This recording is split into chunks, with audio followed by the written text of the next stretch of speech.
On a relancé ce projet à toute vitesse et on a eu une saison qui était très intense au niveau des courses, qui n'a pas laissé beaucoup de temps pour en fait apprivoiser le bateau en entraînement. Ça a été tout de suite dans le grand bain à essayer de se confronter aux autres. Avoir un sponsor comme Hublot, c'est certain que ça amène des attentes. Hublot, eux, ne nous donnent pas de contraintes de performance, mais naturellement, on veut tous collectivement que ça performe. Avant de monter ce projet Hublot, j'étais un marin aventurier. À l'époque, j'étais en 3e division. Je suis passé en 2e et maintenant, j'essaye de passer vraiment en première pour être avec les 10 bateaux qui sont performants aujourd'hui. Ça s'apprend pas en 5 minutes de devenir un performeur, c'est une culture.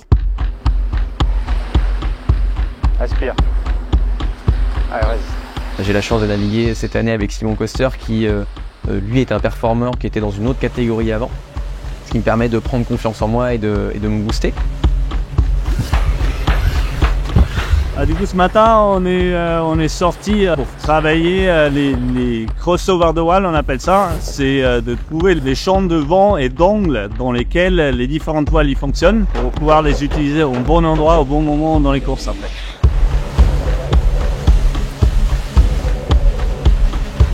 C'était bien, tout à l'heure c'était nickel crossover 125 du réel à 22 nœuds dans 16-17 nœuds de vent, c'est parfait.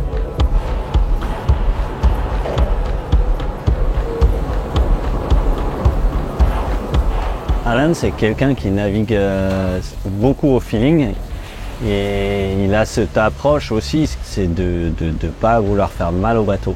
Sur des courses très longues, je pense que c'est un atout que beaucoup n'ont pas. Par contre, il y a des moments aussi, ça va à l'encontre d'aller vite. Et du coup, il y a le bon mix à trouver, ce qui veut dire aussi pousser la machine jusqu'à la limite ce qu'elle peut faire, entre guillemets.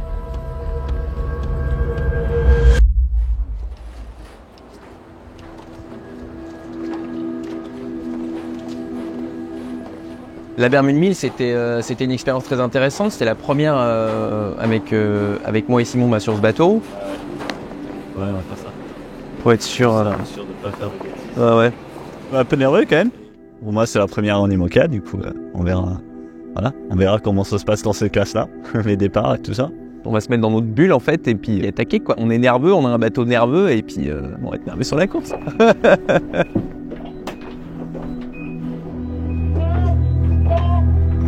Ok, tu l'offres. Ok, t'as un part-trek. Ça passe devant part-trek, non, ça passe. Ça va à peu près ou... Ouais, c'est bien, c'est bien. Ok, Bastac du coup. On pourra reprendre après, mais déjà...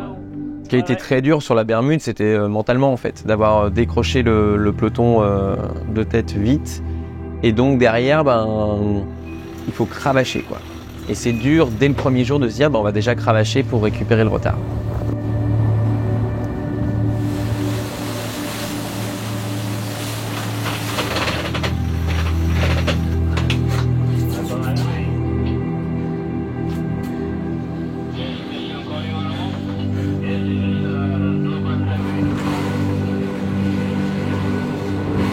Au début, la critique des gens me touchait sur le fait forcément d'avoir un super bateau, un super partenaire. Mais pourquoi Alan, il n'est pas devant? Il faut pas que tu t'affaisses, hein. Tu restes droit toujours en fait. C'est pas si simple que ça en fait de jouer dans les premières places.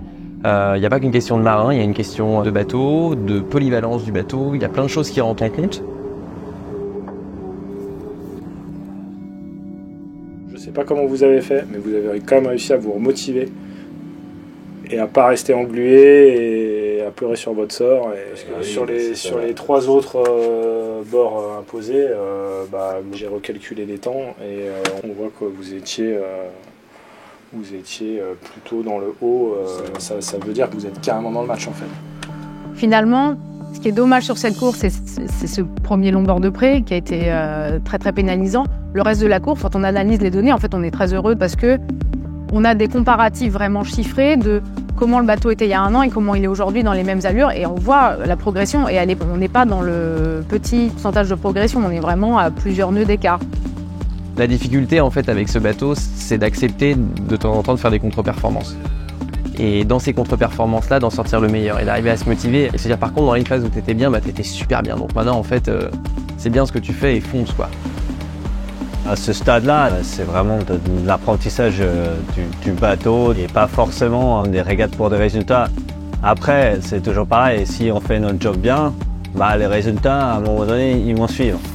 Mais c'est sûr qu'on est plus dans une optique de tout faire pour que ce bateau-là, en 2024, il sera prêt pour une Vendée Globe et il pourra performer sur une Vendée Globe.